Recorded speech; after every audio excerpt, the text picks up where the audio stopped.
Morning to all my dear students. Today I am going to explain you all subject science of class 8. Chapter number 10. The name of the chapter is friction, मतलब घर्षण. तो घर्षण क्या होता है ये चीज़ जानने के लिए हम इस चैप्टर में पढ़ेंगे. जैसा कि आप सब जानते हैं कि हम लोगों ने पहले के चैप्टर में ये चीज़ें पढ़ी हुई हैं कि जो फ्रिक्शन होती है वो क्या करती है या फिर फ्रिक्शन कैसी होती है. कुछ चीज़ें हम लोगों ने पीछे पढ़ी है. जैसे कि हम लोगों ने फोर्स चैप्टर पढ़ा था तो उसमें क्या होता है कैसे होता है ये चीज़ें कुछ हम लोगों ने जानी थी. तो आज हम उसी से रिलेटेड फ्रिक्शन जो है इस चैप्टर में समझेंगे.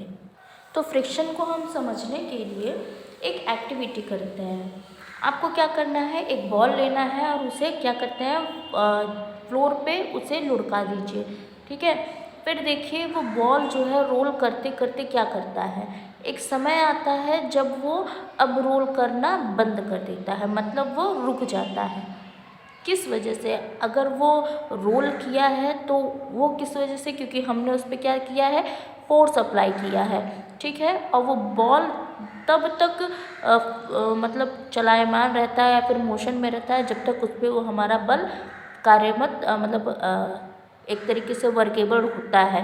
जब तक उस पर हमारा फोर्स होता है, जितना हमारा फोर्स हम उस पर अप्लाई करते हैं उतना वो वर्क करता है. फिर उसके बाद वो एक समय आता है रुक जाता है. क्यों रुक जाता है, क्योंकि उस पर फ्रिक्शन भी वर्क करता है, जिस वजह से इस पूरे सिचुएशन को हम क्या कहते हैं, फोर्स ऑफ फ्रिक्शन. ठीक है. तो इससे हम ये भी पता कर सकते हैं कि जो फोर्स हम लगाते हैं उसके अपोजिट ही क्या होता है, जो फ्रिक्शन होता है वो लगता है. मतलब कि जो मोशन होता है उसके जस्ट अपोजिट, उस बॉल के जो मोशन का डायरेक्शन था उसके जस्ट अपोजिट क्या लगता है, फ्रिक्शन लगता है. जिस वजह से कोई भी ऑब्जेक्ट जो कि चलायमान होती है वो एक समय के लिए रुक जाती है, क्योंकि उस पर फ्रिक्शन लगता है. जैसे कि एग्जाम्पल के तौर पे यहाँ पे दिखाया गया है और बताया गया है कि अगर आप किसी भी चीज़ को, हाँ यहाँ पे बताया गया है कि किस तरीके से जो फोर्स होता है और फ्रिक्शन होते हैं वो अपने वर्क कैसे करते हैं, ये चीज़ यहाँ पे दिखाया गया है. हम अगर किसी भी हैवी बॉक्स को धक्का देते हैं, मतलब उसको हम एक जगह से दूसरी जगह अगर हमें शिफ्ट करना होता है तो हम क्या करते हैं, उसे धक्का देते हैं. आप देखते हैं कि बॉक्स को धक्का देना, अगर कोई हैवी बॉक्स है तो उसे मूव करना आसान नहीं होता है. क्यों, ऐसा क्यों होता है, आप उसे पकड़ के ज़ोर से क्या करते हो, धक्का देते हो और वो बड़ी आसानी से तो नहीं जाता है, बहुत मुश्किल होता है उसको एक जगह से दूसरी जगह ले जाने में.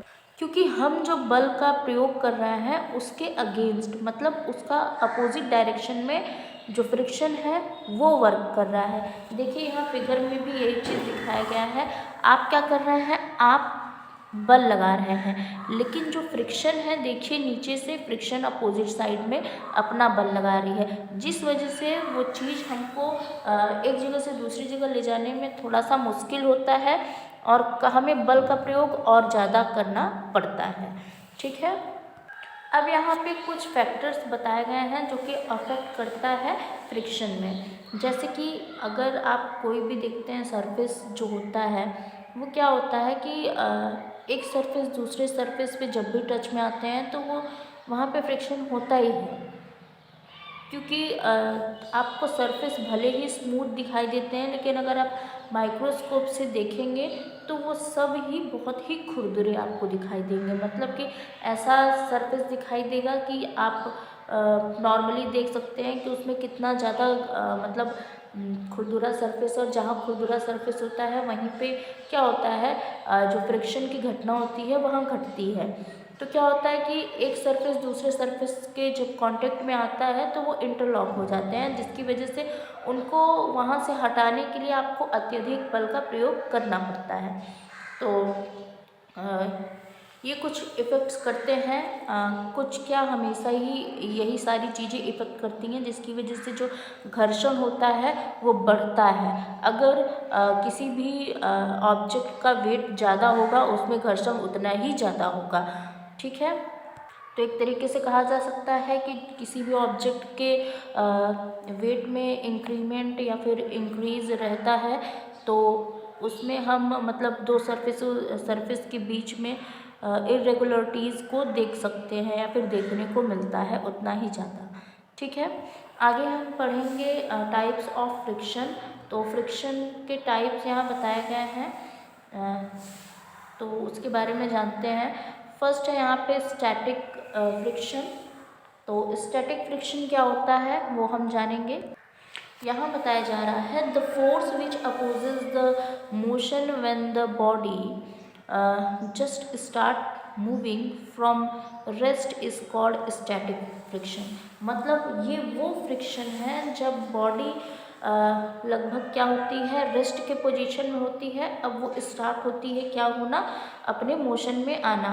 तो ये फ्रिक्शन क्या करता है, तब इफ़ेक्ट करता है।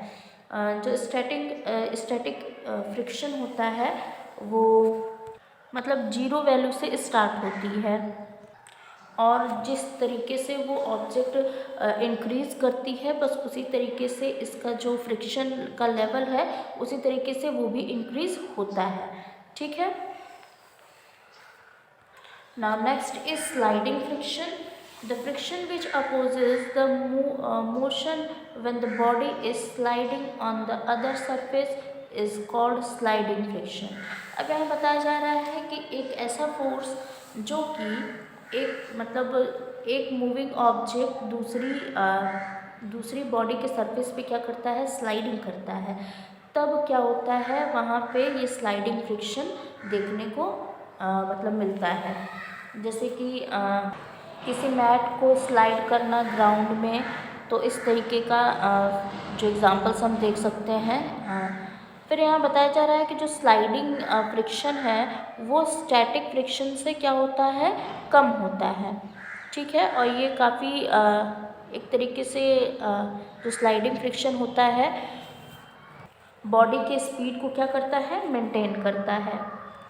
ना रोलिंग फ्रिक्शन यहाँ बताया जा रहा है कि एक ऐसा फोर्स जो कि एक ऑब्जेक्ट या एक बॉडी क्या करता है, दूसरे सरफेस पे रोल करता है, उसे रोलिंग फ्रिक्शन कहते हैं। और ये सबसे मतलब आसान और सबसे बेहतरीन फ्रिक्शन है रोलिंग फ्रिक्शन। ये बड़ा आसान बना देता है किसी भी मूवमेंट को। जैसे कि अगर आप सपोज़ करिए, जैसे अब हमारा लगेज वगैरह हो गया, आप देखते हैं आजकल ट्रॉली बैग्स आते हैं, आप उसको क्या करते हो, आप उसे खींचते हो, है ना, पुल करते हो और बड़ी आसानी से आप सारा अपना जितना भी सामान होता है उसमें डाल देते हो और फिर आराम से उसे बस खींचते हो और वो बड़े आसानी से, आपको वेट का पता भी नहीं चलता है कि उसका वेट कितना है और बड़े आसानी से एक जगह से दूसरी जगह आप ले जा सकते हो। तो ये क्या है, ये रोलिंग फ्रिक्शन है। बॉल बियरिंग वगैरह देखिए आपके साइकिल वगैरह में पड़े हुए होते हैं, तो उससे क्या होता है, उससे भी हमारा जो मूवमेंट है वो आसानी से चलता है। मतलब आप साइकिल बहुत आराम से चला सकते हो और कोई दिक्कत नहीं आता है। तो ये क्या है, एक आसान तरीके का ये क्या है, फ्रिक्शन है, जिससे कि आपको बहुत ज़्यादा इफ़ेक्ट नहीं पड़ता है, आपकी किसी भी क्रिया में इफ़ेक्ट ज़्यादा नहीं पड़ता है और ईजी भी होता है। ठीक है, तो जो रोलिंग फ्रिक्शन होता है वो किसी भी काम को क्या करता है, थोड़ा इजी बना देता है। अब है फ्रिक्शन इन डेली लाइफ। हमारे डेली लाइफ में पता नहीं कितने कितने तरीके के फ्रिक्शंस हमको देखने को मिलते हैं, कुछ को हम जानते हैं कुछ को नहीं जान पाते हैं। तो उसके बारे में जानने के लिए यहाँ पे कुछ फ्रिक्शंस हमें बताए गए हैं, जैसे कि एडवांटेज ऑफ फ्रिक्शंस और डिसएडवांटेज ऑफ फ्रिक्शंस बताया गया है कि हमें कब कब पता चलता है कि ये किस तरीके का एडवांटेज है या फिर नहीं भी है। तो फ्रिक्शन कैसा है वो चीज़ यहाँ पे पता चलेगी। ठीक है, तो यहाँ बताया जा रहा है एडवांटेजेस ऑफ फ्रिक्शन। तो कुछ जो एडवांटेजेस हैं वो यहाँ पे बताए गए हैं। तो पहले पॉइंट में बताया गया है कि किसी भी मूविंग ऑब्जेक्ट को स्टॉप करना पॉसिबल नहीं है। किसी भी मूविंग ऑब्जेक्ट को अगर वहाँ पे फ्रिक्शन नहीं होता तो फिर आप किसी भी मूविंग ऑब्जेक्ट को स्टॉप नहीं कर पाते। इस वजह से बहुत इम्पॉर्टेंट है जो फ्रिक्शनल फोर्स है वो ब्रेक लगाने का या फिर व्हीकल्स वगैरह चलती हैं उनके फंक्शंस में उन्हें रोकने के लिए क्या ज़रूरी है, जो फ्रिक्शन है वो बहुत ज़रूरी है। फिर उसके बाद यहाँ बताया जा रहा है कि हम चलते हैं, दौड़ते हैं, तो इन सब के बीच भी क्या है, फ्रिक्शन है। अगर फ्रिक्शन नहीं होता तो आप थोड़ा भी नहीं चल पाते, आप फिसल जाते। तो जो फ्लोर मतलब ज़मीन होती है और हमारे पैरों के बीच, या फिर हम स्लीपर पहनते हैं, शूज़ पहनते हैं, या फिर हमारे पैरों के बीच क्या होता है, फ्रिक्शन होता है, जिसकी वजह से हम आसानी से चल पाते हैं। फ्रिक्शन है तो ही हम पेन पेपर में लिख पा रहे हैं, पेन को पकड़ पा रहे हैं और उसे आराम से लिख पा रहे हैं। ठीक है, यहाँ तक कि हमारे पेन के टिप पर और पेन पेंसिल और पेपर, इन दोनों के बीच फ्रिक्शन है। ठीक है, कार, बसेस, ये सब सेफ्टी के साथ आपको एक जगह से दूसरी जगह पहुंचा पाते हैं, क्योंकि इनके टायर्स और जो रोड है इसके बीच क्या है, फ्रिक्शन है। ठीक है, तो इस तरीके से कुछ एडवांटेज थे फ्रिक्शन के। ठीक है, अब हम कुछ डिसएडवांटेज पढ़ते हैं फ्रिक्शन के बारे में।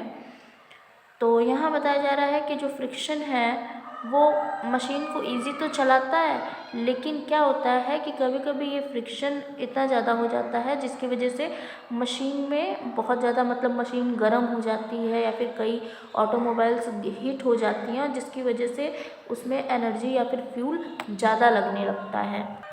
यही जो फ्रिक्शन होता है इसी की वजह से हमारी चीज़ें ख़राब भी होती हैं, फट जाती हैं या फिर घिस जाती हैं, जैसे कि हमारे शूज़ हो गए, हमारे कुछ मशीन्स हो गए, ये सब क्या होते हैं, ये फ्रिक्शन के कारण ही क्या हो जाते हैं, फट जाते हैं या फिर ख़राब हो जाते हैं। ठीक है, फिर उसके बाद बताया जा रहा है कि जो फॉरेस्ट में आग वगैरह लगती है, क्यों, क्योंकि वहाँ पे फ्रिक्शन होती है ब्रांचेस के बीच में, लीव्स के बीच में। तो क्या होता है कि वो आपस में जब रगड़ खाते हैं तो फिर क्या होता है, वहाँ पे फ्रिक्शन की वजह से आग भी लग जाती है। फ्रिक्शन की वजह से ही हम लोग को बहुत सारे आवाज़ सुनाई देते हैं जब मशीन वगैरह वर्क करते हैं, तो फ्रिक्शन ही कारण है जिसकी वजह से हमें बहुत आवाज़ सुनने को मिलता है। ठीक है, अब नेक्स्ट है यहाँ पे method use to increase friction. तो फ्रिक्शन को बढ़ाने के लिए यहाँ पे कुछ मेथड्स बताए गए हैं जो कि हम आगे पढ़ेंगे। जैसा कि आप देखते हैं टायर वगैरह ऐसे बनाए जाते हैं कि वो क्या कर सकें, वो जो रोड का सरफेस है उसको अच्छे से पकड़ सके और फ्रिक्शन को उत्पन्न कर सकें। आप देखते हैं जो हमारे शूज़ वगैरह होते हैं उनके जो नीचे के जो सोल्स होते हैं वो सिंपल नहीं होते, फ्लैट नहीं होते। अगर फ्लैट एकदम मतलब कि अगर सिंपल होंगे, उसमें कोई डिज़ाइनिंग नहीं होगी नीचे, तो क्या होगा, आप स्लिप करके गिर सकते हैं, जिस वजह से जो नीचे में जो शूज़ वगैरह होती हैं उसमें क्या होते हैं, उसके सोल्स में डिज़ाइनिंग बनी होती है। किस लिए, इसीलिए कि आप जब ज़मीन पे चलें या फिर रोड पे चलें, फ्लोर पे चलें, तो आप गिरे ना, फ्रिक्शन क्या होता रहे, फ्रिक्शन बना रहे और आप प्रॉपर तरीके से चल सकें। ठीक है, इसी तरीके से और भी बहुत सारे एग्जाम्पल्स हैं। ठीक है, आगे चलते हैं हम, methods use to reduce friction. तो यहाँ पे कुछ मेथड्स बताए गए हैं जिससे कि आप फ्रिक्शन को रिड्यूस कर सकते हैं। ओके, जैसा कि आपको पता है जो फ्रिक्शन होता है वो क्या करता है, किसी भी मूविंग ऑब्जेक्ट के जो उसकी स्पीड होती है उसमें कमी लाता है, प्लस हीट उत्पन्न करता है, चीज़ों को ख़राब भी कर देता है। तो इस वजह से यहाँ पे कुछ मेथड्स बताए गए हैं जिससे कि हम क्या कर सकते हैं, फ्रिक्शन को थोड़ा बहुत रिड्यूस कर सकते हैं। तो यहाँ पे ल्यूब्रिकेंट्स हैं जो कि यूज़ किए जा सकते हैं इंजन्स में, जैसे कि इंजन ऑयल वगैरह हो गई, मोटरसाइकिल, कार, ट्रक में, इन सब में डालने से क्या होता है, जो फ्रिक्शन है वो रिड्यूस होता है। प्लस ग्रीस वगैरह है जो कि हमारे बाईसाइकिल के चेन में डाली जाती है, उससे भी क्या होता है, जो फ्रिक्शन है वो कम होता है। बॉल बियरिंग यूज़ करते हैं, कुछ व्हील्स वाली चीज़ें यूज़ करते हैं, जिसकी वजह से आप चीज़ों को एक जगह से दूसरी जगह बिना किसी फ्रिक्शन के या फिर कम फ्रिक्शन के साथ सही सलामत ले जा सकें। तो इस तरीके से चीज़ों का यूज़ करते हैं। प्लस जब आप एक और एग्जांपल है, जैसे आप कैरम खेलते हैं, तो कैरम में क्या करते हैं, आप फ्रिक्शन को रिड्यूस करने के लिए ही उस पर कुछ पाउडर वगैरह या फिर बोरिक एसिड डालते हैं, जिससे कि सतह चिकनी हो जाए और आप आराम से खेल सकें। ठीक है। नेक्स्ट है फ्लूइड फ्रिक्शन। तो जो फ्लूइड फ्रिक्शन होता है वो यहाँ पे गैस और लिक्विड दोनों की बात की जा रही है। तो यहाँ पे क्या होता है, आप देखते हैं कि जो फ्लूइड फ्रिक्शन होता है, मतलब गैसेस में, मतलब एयर में और वाटर में जो भी चीज़ें चलती हैं उनका स्ट्रक्चर देखिए किस तरीके से होता है, वो स्ट्रीमलाइंड शेप्ड होती हैं, है ना। तो इनका जो बनावट होता है वो अलग होता है, जिसकी वजह से ये, क्योंकि हवा और पानी दोनों में ही फ्रिक्शन पाया जाता है, तो इस फ्रिक्शन को कम करने के लिए जो शेप होता है वो इस तरीके से बनाया जाता है। आप यहाँ पे देखिए, यहाँ वी शेप में आगे इस तरीके से बर्ड लाइक स्ट्रक्चर बनाया जाता है। बर्ड को भी देखिए, तो जो बर्ड का बनावट होता है या फिर फिश की बनावट जैसी होती है, वैसे ही चीज़ों को बनाई जाती है ताकि वो एयर और वाटर से उनके फ्रिक्शन से लड़ सकें और आगे बढ़ सकें। तो इस शेप को क्या बोलते हैं, स्ट्रीमलाइंड शेप कहते हैं। ओके, अब आप लोग इसको अच्छे से और पढ़िएगा। ठीक है। In this way your chapter is completed. Let us start the exercises. Take the correct option. First is a surface offers friction because of dash over the surface. So your answer is option number B, irregularities. Second number is, okay, friction increases with increase in dash. Your answer is option number A, weight. Third is dash friction acts on a body when it slides over a surface. Option number B, sliding. Fourth is lubricant is used to reduce friction in dash. Your answer is option number C, engines.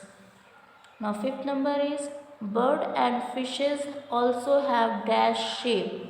Your answer is streamlined. Sixth is the friction offered by dash is called drag. Your answer is fluids. Seventh number is a shape which is pointed on both ends and wide at the middle is called dash. Your answer is streamlined shaped. Now eighth number is friction help us to write on a dash.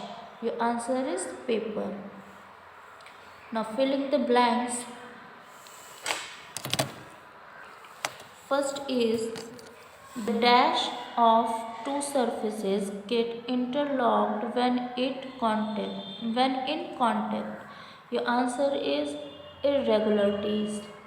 Second is the force which opposes the motion when the body rolls on another surface is called a dash. Your answer is rolling friction. Third is friction is often considered as a dash and should be reduced to a dash. Your answer is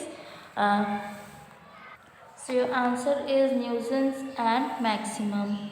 Now fourth number is friction causes the moving parts of dash and dash to heat up. So your answer is machinery and automobiles.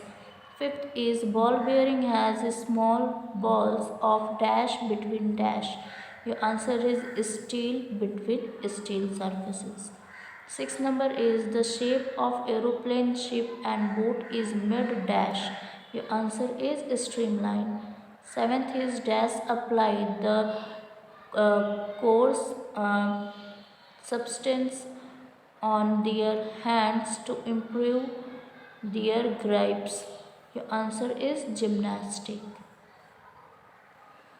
Now, eighth number is friction is also responsible for the production of noise in dash. Your answer is machine.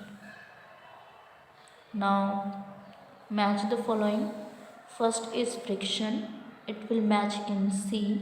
Second is sliding friction, it will match in D. Third is rolling friction, it will match in F. Fourth is fluid friction, it will match in B. Fifth is streamlined shape, it will match in E. And the last one is lubricant, it will match in A. Now, true or false? First is a surface offers friction because of regularities over the surface. False. Second is static friction varies from 0 to value when the body just begins to move. Your answer is true. Third is sliding of a mat on box over ground are the example of sliding friction. True. Fourth is friction is often considered as a nuisance and should be increased to a maximum. False. Maybe wait. Okay, now next is fifth number. Friction causes the moving part of machinery and automobiles to heat up. True. Sixth number is gymnasts apply a coarse substance on their hand to improve their grip. True. Now, seven number is the force of friction exists between the tip of a pen or pencil and paper. True.